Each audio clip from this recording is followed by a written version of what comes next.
Presiden Prabowo Subianto menetapkan 77 proyek strategis nasional atau PSN yang akan digarap pada masa pemerintahannya saat ini.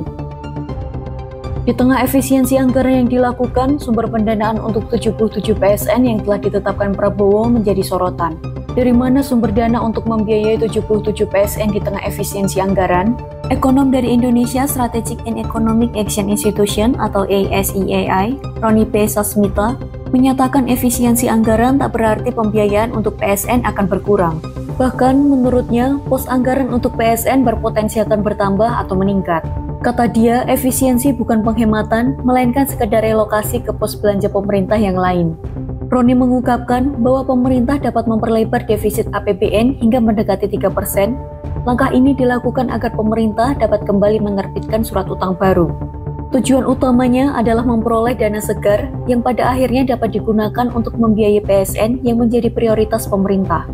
Sebelumnya, Kementerian Perencanaan Pembangunan Nasional atau Bappenas mengumumkan akan menerapkan manajemen risiko dalam pelaksanaan proyek strategis nasional atau PSN.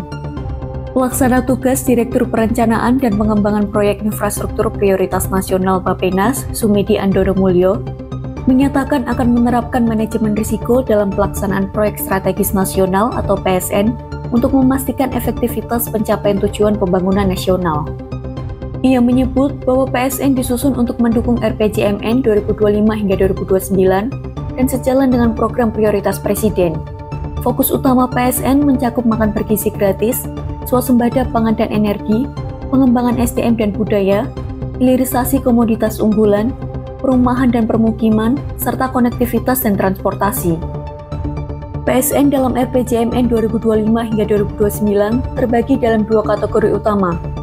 Pertama, PSN carryover, yaitu proyek yang masih berlangsung dan belum rampung dari periode sebelumnya. Kedua, PSN baru, yakni proyek yang ditetapkan pertama kali dalam periode perencanaan ini.